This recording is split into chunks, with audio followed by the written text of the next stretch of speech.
Qualifying 2 at the Circuit de Barcelona, Catalonia for the International GT Open is about to get underway. It is the penultimate round of the season. It's the penultimate race of the season as well, given that we have the endurance format for the finale in Monza in a few weeks' time. And the championship continues to punch and counter-punch between Alessio De Leda's Oregon Lamborghini and the East Talent Racing Audi of Christopher Haase and Simon Riker, with the former taking back the championship lead yesterday after a very difficult day for the Austrian East Talent crew. Qualifying 2 now underway, this 30-minute session that will set the grid for our 60-minute race this afternoon. Chris Stevens and George Morgan in the commentary box. Yes, welcome everybody. Good morning, Chris. Good morning, people across the globe. Welcome back to the International GT Open, and a big day yesterday, wasn't it? Not just in the context of the championship fight, as you were so early alluding to, obviously, Chris, with Alessio De Leda now reclaiming top spot after taking it in Austria race 1 after victory alongside teammate Jordan Pepper. It's all about as well the car collection pairing of Nico Menzel, Gustav Bergström, marking a first victory this season and a grand victory as well for car collection. It was a fantastic drive, and Bergström understating his performance in many ways, obviously insisting that, you know, he's obviously a very humble human being, just insisting that it was all about Nico Menzel's opening stint. And don't get me wrong, it was a fantastic opening stint from Nico Menzel, but some of the moves that Gustav Bergström put in place, and bear in mind, very new to the world of GT3 racing at this level, with multi-classes, multiple, you know, when we look at the cars themselves, a high variance in manufacturer, of course, as we all know. But to do what he did and to take that Porsche to the top, it was a big day for the Porsche outfit, and to take a victory in those circumstances was sensational. So yeah, pleasure to watch. The young Swede coming over from Carrera Cup Scandinavia this year. He's very adept to Porsche machinery, having basically run it his entire racing career. The 21-year-old alongside Nico Menzel. But Bergström was putting out some absolutely sensational moves and a fantastic battle with Anthony Bartone in the second half of the race. Another young driver coming out of the States in the number 9 Get Speed Mercedes, on the hunt for his second win of the season, but it was Bergström who denied him in the latter stages of the race, and Bartone ended up getting his elbows out as well with Julian Hanses, who was making his GT Open debut yesterday as well, right up until Hanses on, with only a couple of minutes to go, running in second position through the number 96 Mercedes into the barriers at turn number 4. Heartbreaking moment for him, but he's got a chance at redemption. He's back in the car for this qualifying session. One thing I am interested in, George, for this qualifying session, we've got probably 2 of the most highly accomplished and acclaimed drivers of the field in this session, in the form of Mercedes and Audi factory drivers, Fabian Schiller and not the Ferrari, the Lamborghini factory driver Jordan Pepper and Audi Works driver Christopher Haase. Yeah, it's going to be interesting to see who wins the battle of pole positions between those two.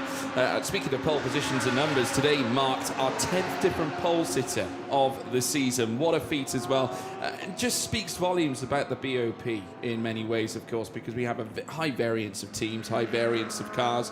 As we don't take a look, of course, the car driven by Alex Fontana going quite wide. Of course, Hash was involved in an incident with this car yesterday after colliding with Stuart Proctor's McLaren 720S GT3 coming out of turn 10. Really tricky moment, but it looks like the team have done well to at least repair whatever damage was done to the car. Remember, of course, it was on Stuart Proctor's side, the front left. I believe it was the suspension. It looked like the team were looking at that part of the car more than anything. Of course, we're left, I think, obviously very down in their luck, and it got worse for them later on, because of course there was the Dean McDonald and James Kell car that got caught up with Marcos Seibert coming in towards turn 1. It was an unlucky and unfortunate day for Greystone. We saw the team afterwards as well, when of course they went into hospitality to have food at the end of the day, and after a long hard day, nothing worse than having 2 of your cars barreling out of the race. Yes, because it was the 66, wasn't it, that was also out, and the number 17 Motorpark Mercedes. So that car had already picked up a 5-second penalty for track limits abuse and losing the podium. It finished 3rd on the road, but then was given a post-race drive-through penalty as well for that contact with James Kell at turn 1.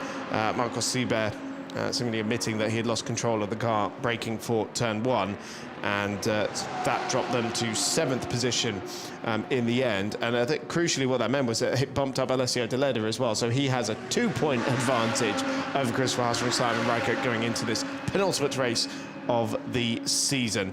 As we watch Michele Rugolo in the spirit of race, Ferrari 296 coming through these final couple of corners. This Ferrari must be an absolute joy to drive in these high-speed corners. It's handling more like a prototype these days, some of these GT3 cars, than their counterparts were. And Rugolo goes second fastest. It's a 1:41.0 for him. But it's Alex Acker who's currently at the top in the Tresor Attempto Racing Audi that was getting its elbows out again yesterday in the race. 1:40.8 for Acker. But still a bit of a way to go in this qualifying session. We're still only 6 minutes in as we see yesterday's race winners. Car Collection Motorsport for the first time in the International GT Open after having a smattering of podiums throughout their debut season in the series. And Bergström heading up towards the second timing split. He's gone fastest in the first sector. We also have Dan Arrow aboard the Goodspeed Mercedes. He's been setting a good pace out there in that car, and he goes third fastest, 1:41.0 for the Dutch-Polish driver. Racing for the Polish team. Back with Bergström as he's continuing to lower the benchmarks in the sectors. Through the final corner, seesawing at the wheel a little bit was the Swede, and up towards the timing line. And this is the car that started on pole position yesterday, remember, and he goes fastest by a whopping thousandth of a second. Lovely. Fantastic job for Gustav Bergström. A flash of the lights as well for us once more. We saw a little bit of that yesterday, a slight strobe as he was making his way through the field, obviously just trying to warn the cars in front, but also when he was trying to back up with Anthony Bartone to take the lead of the race. But a little flash for us all in the commentary box after taking the current provisional pole time. Here comes Rugolo.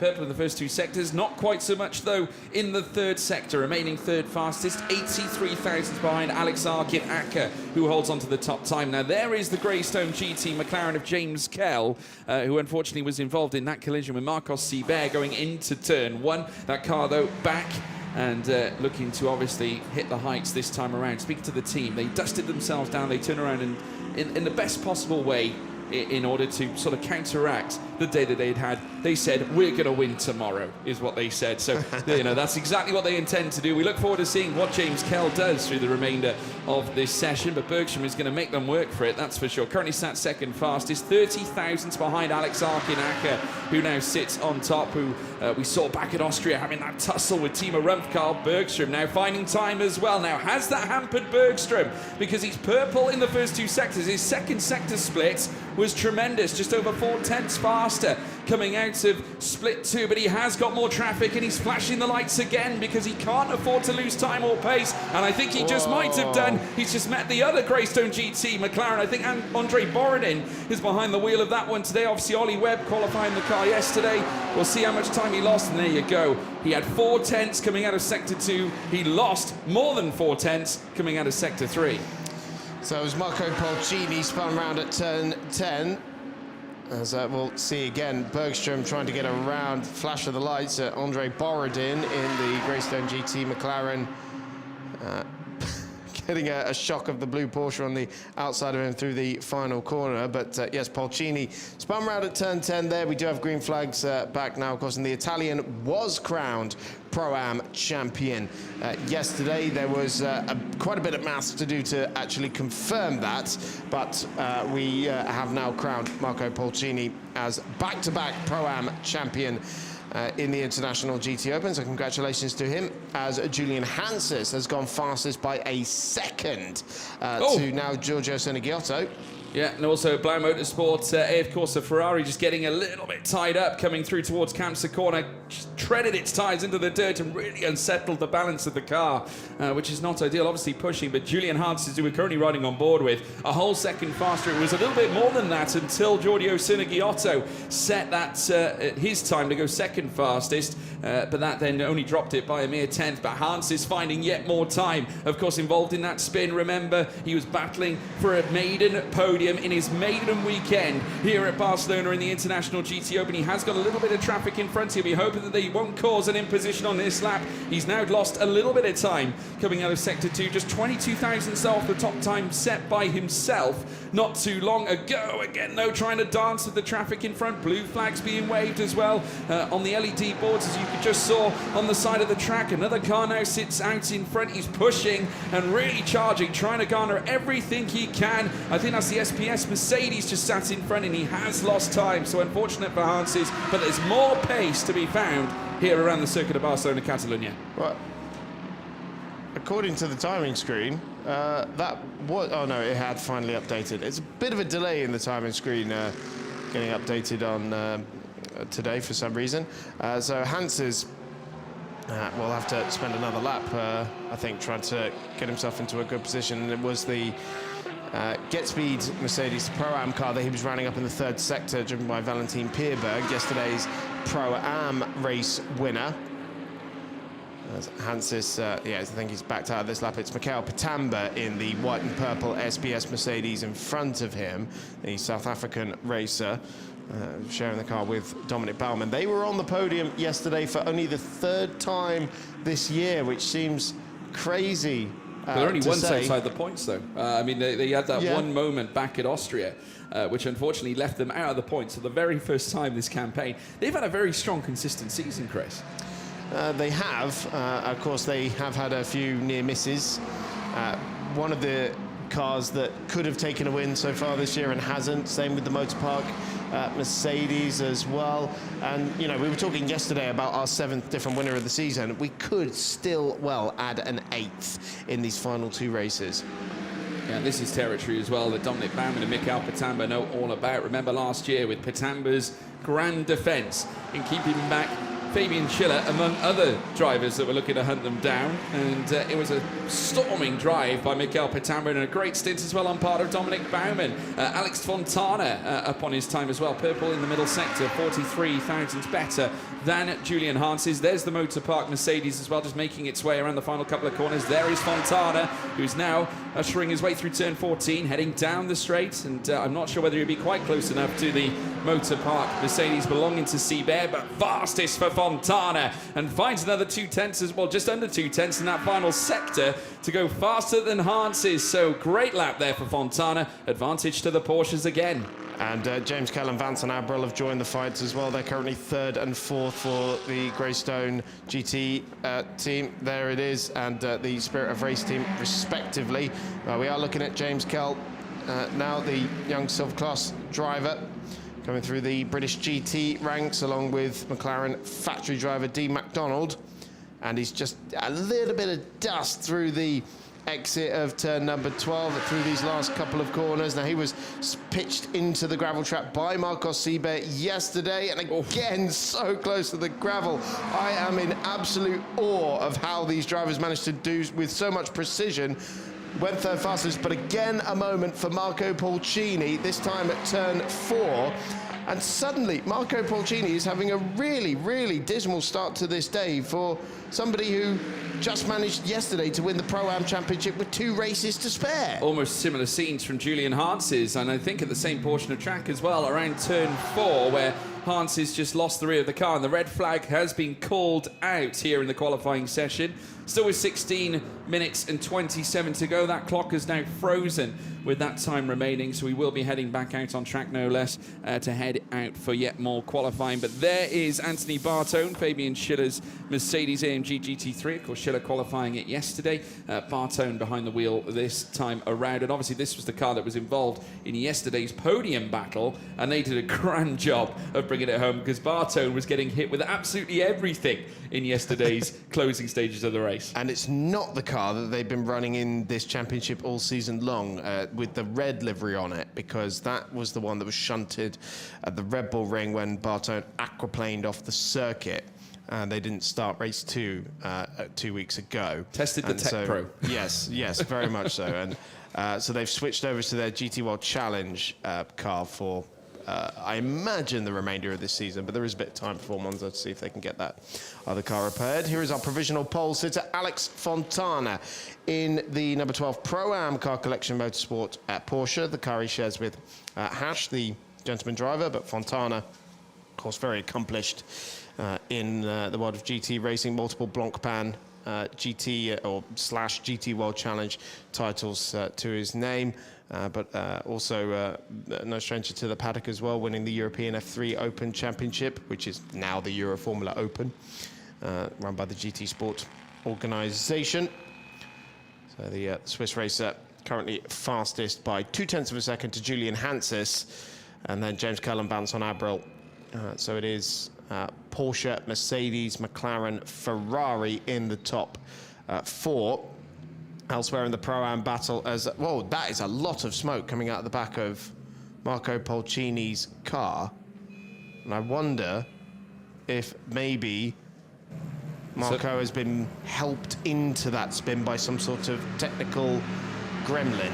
Something more sinister perhaps happening within that Ferrari 296. We take a look at the Alex Fontana's Porsche, just currently sat in the pit lane. All the cars now coming straight back in. All 3 Oregons currently stood as well. Obviously, big weekend for them because obviously they lead the team's championship as it stands, and they'll be looking to try and close out the weekend in an idyllic fashion because they're going to be heading to their home race at Monza in not too long, and they'll be looking to try and hold on to it. If they can win it at home turf, Chris, it will mean all the better.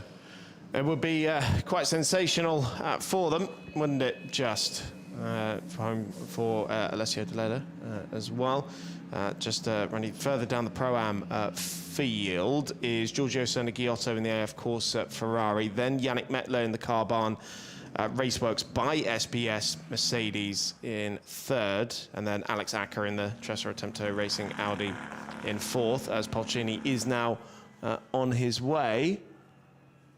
Just looking to see, I couldn't tell if there was maybe some sort of damage on the right rear tyre, but don't think so, and it wasn't leaking anything. So, yeah, not sure how Polcini ended up going around twice in a very short space of time.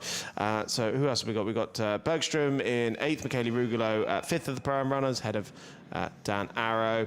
AM pole position provisionally is Giuseppe Cipriani, who does have a chance to wrap up the AM Championship this weekend. He is currently 20 points ahead of Heiko Neumann and Timo Ravkal, yesterday's AM race winners. Once the drop scores are applied, if he still has that advantage by the end of the day, he will be champion. Yeah, just watching Polcini run his car up through towards Bank Saint-Bedel, there's nothing that seems to be coming at the rear of the Ferrari 296. So they'll probably bring it into the garage, just have a little bit of a closer inspection before perhaps sending him back out again. But surely this means that the red flag won't be out for too much longer, we hope. But good to see that he's all okay, and we can look ahead to the final moments here in qualifying to obviously decide who's going to take pole. But we could be on the precipice of back-to-back Porsche pole positions in one round. We could well be. And car collection too. Yes, still 16 and a half minutes left to decide that one. And it is Christopher Haase who is the first car in the queue as the fast lane is opened once again. Now, George, we have not seen Jordan Pepper out in this session yet. He's done one lap, which I think means he's gone out and come straight back in. And I do hope that does not mean there is some sort of issue on that number 10 car. Of course, that is a championship contending car, of course, as well. Haase obviously quite keen to get out there. He's only 15th fastest at the moment. Still expecting bigger times to come from the likes of Carol Bash in the Olymp. Audi only 17th at the moment. Who else have we got out there that maybe hasn't put a good time in? Alberto De Falco in the 63 Lamborghini as well. So still plenty to go. Marcos Seibert down in 30th at the moment as well. So 16 and a half minutes of qualifying to come. As the green flag is waved and the cars make their way back out onto the racetrack. And there are still some drivers out there who need a big time. Yeah, definitely. Still time left. Plenty more to come as the cars make their way around the first sector. The Vimana also making its way around. Of course, Amir Naran will be behind the wheel of that one after doing the final stint yesterday. Mikael Pitamba just in behind too. Of course, the car belonging to Valentin Pierberg and Aaron Walker. They qualified very strong yesterday.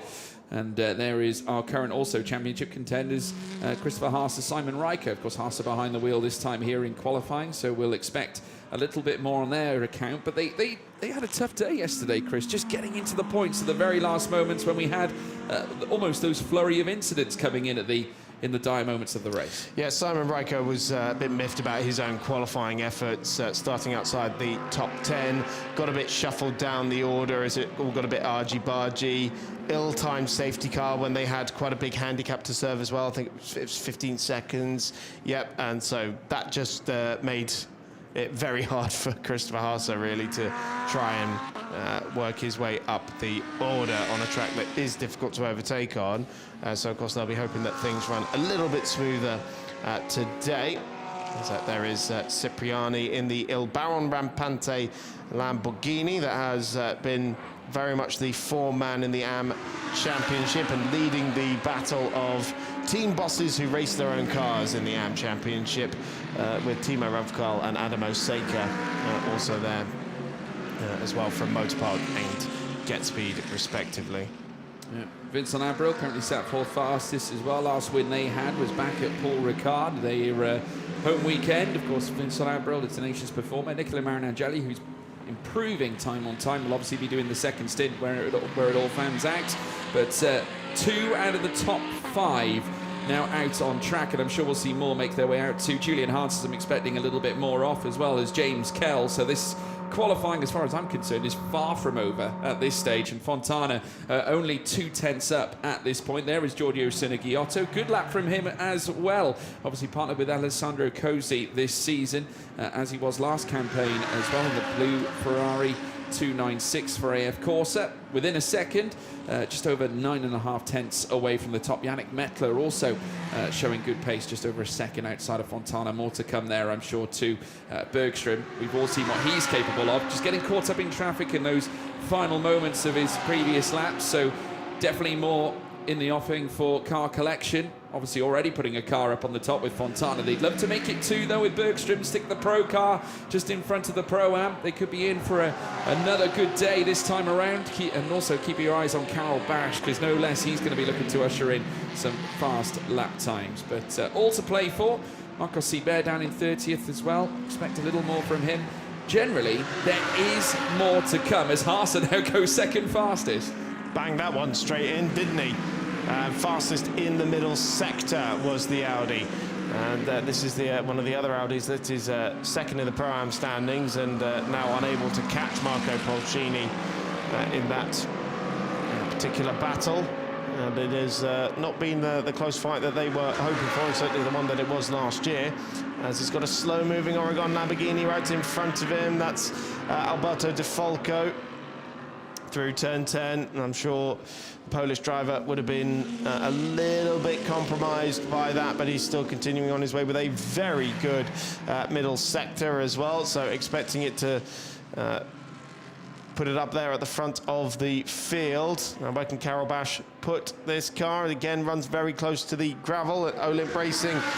Where is this going to put him? Third fastest, just behind, or in fact, well, I was about to reference where he was against Haase, but I think Haase has had his time deleted. Yes, he did. Seibert went to second as well. So, yes, so Bash third, Seibert now second. Vincent Abril putting in a blinder. 2 fastest sectors so far in this one, in the spirit of race Ferrari that has been a race winner earlier in the year in a soaking wet Paul Ricard race 2. And so the French driver making his way through these last couple of corners. They still have potential to win races in these closing stages of the season. And Abril drives up towards the timing line. This surely is going to go fastest, and he does by a second. Amazing stuff. And Haase's second attempt over the line is still almost a second away. That's an astonishing lap from Vincent Abril. I did say there was more to come, Chris, and indeed we're seeing it happen. Abril first fastest in what could be a big weekend. Well, more so as well for the Ferrari 296 team. with Haase now up to second fastest, but still, again, more time to find. Petrov goes up to 10th fastest as well. We saw Dan Arrow earlier on pop up to 8th, just ahead of Michele Rugolo. Carol Bash up to 5th, just in behind Marcos Seibert, and still more to come as well from Gustav Bergström. Mikael Pitamba has been threatening to improve as well. Personal best in the first sector for him as well, with Dan Arrow once again improving again, and Abril has gone faster in the first sector once more. He's found another 9 thousandths in the first stages of this fast lap, and he's got clean air in front of him, so a chance here for Abril to provide insult to injury here with 10 minutes and 24 to go. If his first time wasn't good enough, this one is going to be utterly sensational. Very nearly a whole second faster than Christopher Haase, but 2.7 lost in that middle sector will go against him. Obviously an error somewhat in that middle sector. No traffic in sight, but something else being that factor causing Abril to back out of it. But Haase still needs to find more. I think he saw the traffic coming up, maybe decided to create a bit of a gap, but he's obviously comes to pit lane now, but he's half a second quicker than anyone else in the first sector. Unbelievable. That's half the gap right there. That's astonishing speed in the 51 car.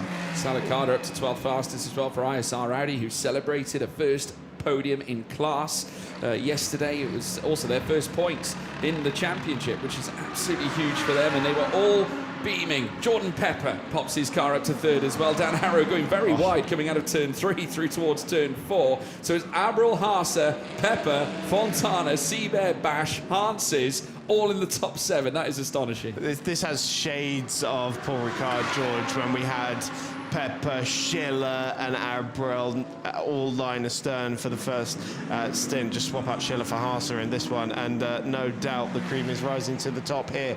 But even Jordan Pepper can barely get within a second of that Ferrari at the moment. The Lamborghini running 5 kilos lighter than it was in Paul Ricard a couple of weeks ago, but running a smaller restrictor as well, which does tend to impact the naturally aspirated engines a little bit more, which is what the Lamborghini is running, the 5.2 litre V10. And Pepper, when I caught up with him very briefly yesterday, wasn't overly joyed with the performance of his car. And okay, he's 3rd fastest, but yeah, a second away from the Ferrari on provisional pole as it stands. But maybe Pepper can reduce the arrears somewhat, as he's half a second down in the middle sector, but 2 personal bests coming in on this lap for the South African Ferrari Lamborghini factory driver. Second time I've done that today. Yeah, Paolo Roberti sticking the Ferrari 488 for Pellin Racing up into 14th fastest, just out of Yannick Mettler, who's just made his way out onto his outlap. More time in the offing though for Jordan Pepper, who is just currently over half a second behind Abril coming out of the middle sector. Let's see what Pepper can show. Yeah, goes 2nd fastest, popped ahead of Christopher Haase. Still 7.5 tenths though, still to find on Vincent Abril right at the very top. That just goes to show what a sensational lap that was by Vincent Abril. Still holds the purple first sector off the back of that previous run that he did. But obviously Pepper is going to be charged with finding that little bit extra. Artem Petrov now, the other Oregon car, pops into 20th, just in behind Anthony Bartone.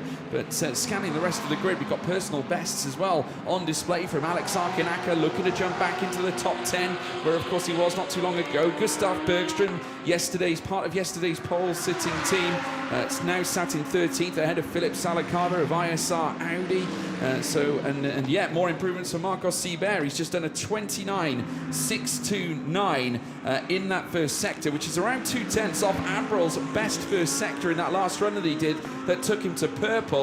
As now Seibert, we see him on his time on our screen now. Yes, just over a tenth of a second, within 1.5 tenths. So Seibert with more, and the Oregon car just dipping into the gravel as it desperately searches for more time. There's Seibert right to the distance. It'd be interesting to see where this second sector split stands as he now comes through, losing a little bit of time off Abril, but still finding more himself. So personal best here for Seibert, which can bring him right into the centre of the dance floor against Jordan Pepper, Christopher Haase, Alex Fontana, that currently sit in front of him. So very important on his part to try and nail this final sector coming out of turn 14 and in towards turn 15. A front row start, may not be pole, will still be useful as we see the dust get flicked up the gravel. Again, the Oregon car, I think, running a little bit deep. coming out of the final corner, and indeed he goes past Sarsa, goes into third fastest, just behind Jordan Pepper. Another wonderful mix of manufacturers up at the front of the field. As we see, this was Jordan Pepper skimming through the gravel there at the final corner. Not the first, won't be the last, but again, so many different manufacturers represented at the top of the field. It's Ferrari, Lamborghini, Mercedes, Audi, and Porsche, all in the top 5. McLaren also represented in the top 10 as well, as that Fontana manages to improve, brings his car collection Porsche up to the second row of the grid. Christopher Haas has hit the pit lane though, so I wonder if that's all she wrote for the East Talent Racing Audi.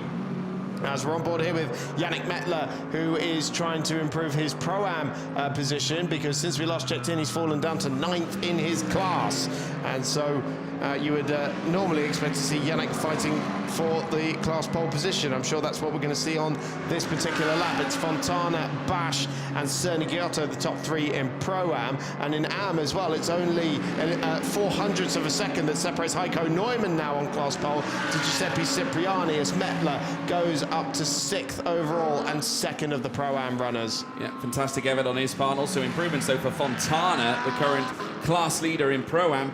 He's currently showing green in that first sector with a 29.752. Car 12, however, of Fontana, having his previous deleted time taken away at turn 13, but still on that current lap. So we'll wait and see how that goes. Still, though, fastest down the straight at the speed trap for Carol Bash, and a little bit of a coming together coming through turn 4. Yeah, slight miscommunication here between Yannick Mettler and Giuseppe Cipriani, I think, and Bash is on the scene there as well. So, yeah, slightly awkward moment, but 4 minutes left on the clock, and so that lap time deleted for Fontana has put Haase back on the second row of the grid, and the middle sector from Fontana was still very good. It wasn't a personal improvement, and he doesn't improve the time in the end, missed out by 0.06 of a second, so he remains 5th fastest, does the Swede, and only 0.03 of a second ahead of his nearest class rival, who is Yannick Mettler, but now split by Mikael Patamba, who's gone 6th fastest in the SBS Mercedes. We're on board with Julian Hanses, who's dropped to 9th after topping the earlier stages of the session. The Mercedes around the final corner. How is this lap looking for Hanses? It's a personal best in the middle sector for him, and he goes up to 4th and demotes Christopher Haase as well. So he puts the Motor Park Mercedes on the second row of the grid. It's all Motor Park on the second row of the grid as it stands, as he's just in behind Marcos Sieber. And again, Julian Hanses is showing his skill here in his maiden GT Open appearance. Yeah, that's the second Mercedes now popped back into the top 5, where we've now got one solitary Audi in that top 5 as well, but can't discount the Ferrari that sits on top of Vincent Abril, and the Lamborghini currently sat behind with Jordan Pepper still holding on to second place. But Hans is finding another personal improvement coming out of sector 1, so needs to dig deep now. Only 2 minutes and just over 30 seconds to go here under green conditions in the closing stages of qualifying 2, and Hans is, after being usurped, upset after that final closing stages of race 1, where he would pivot the car, that rear end would get underneath him and spin as he made his way around turn 4. Well, this time around he manages to get around turn 4 and be faster and better for it. Heading out of turn 10, you'll need to find and dig deep again, but losing time and very nearly 0.8 behind Vincent Abril, nowhere near a personal best, but he'll have to push. He'll have still one more lap to lay something down, maybe even a little more than that. Yeah, it'll be one more, I think, when he goes across the timing line through these last couple of corners, and he might have some traffic soon as well, because he's got Alex Acker not too far in front of him in the Attempto Racing Audi, and Acker ended up skimming through the gravel on the final corner there as well. Hans says, what's this going to be when he goes over the timing line? Not an improvement in the end. So, yeah, one more lap for the German driver to try and find his way through. Haas is back on track, though, and flying out there in the first sector. He is only a 10th away from Vincent Abril's time. It is a personal best from the German driver. What's it going to be like in the middle sector? This is closer than anyone's been able to get to Abril so far in this session. He's only 2/10 away through the middle split. So this could, at the very least, be a front row start for the car that is currently second in the championship. Came to this race yesterday leading the standings, had a very difficult race yesterday, but this championship battle between them and Oregon is far from over. So what has Christopher Haase been able to deliver here in the dying moments of this qualifying session? It is a front row start. It is just under 4/10 away from Vincent Abril. I don't think anyone can touch him, but that is a very important lap for Christopher Haase. Yeah, car one sitting on the front row alongside Vincent Abril, at least for now. No signs of improving from those drivers up at the top end. Lewis Proctor, though, has found a personal best in the middle sector with a 40.58 as well. Abril is in the pits, and obviously just saying a little prayer, I think, just to hope that he holds on to the top spot. He knows what this could mean, because again, it puts them right in the prime position to take yet another race win this season, which is ever so important as far as they're concerned. Haase is still digging deep on this final run, still ticking away the final seconds. So Haase with one last chance to dance in an attempt to topple Vincent Abril from the top of the timing screen. The little prayer was clear. Abril's hoping that by any means Haase will not go faster than he will. 1:38.730 to beat. Haase just over a tenth and a half outside the window out of the first sector, and surely that's cost him more time on the run out of camps. Heartbreaking for him, but Abril given a reprieve in the closing stages of qualifying. The Haase is backed out of the lap then, and so it will be Vincent Abril on pole position for the Spirit of Race number 51 crew, with Christopher Haase starting alongside him. And it should be Alex Fontana on Pro-Am pole in 6th position overall. And very close with Alam Kader in the other AF Corse run car, the Blau Motorsport car, popping into 2nd in class right at the end there. So beating Yannick Mettler and Carol Bash, who are all line astern there. James Kell knocked out of the top 10 in the end of the Greystone GT McLaren Pro effort, but still a decent qualifying, beating Lewis Proctor in the sister car by 65 thousandths of a second between the two teammates. And then pole position did go to Heiko Neumann in the end, just a tenth of a second between himself and Giuseppe Cipriani, so the top two in AM. And Vincent Abril very happy with that performance, and so he should be. That was a monster lap that he put in. Yeah, fantastic lap there for Vincent Abril, of course, taking a victory at his home race at Paul Ricard. That's their first pole position this season. Fantastic job for Vincent Abril. And number 11 of the season then, George. This championship just keeps on delivering. It's Vincent Abril on top, ahead of Christopher Haase and Jordan Pepper. What a mouth-watering top three that is going to be.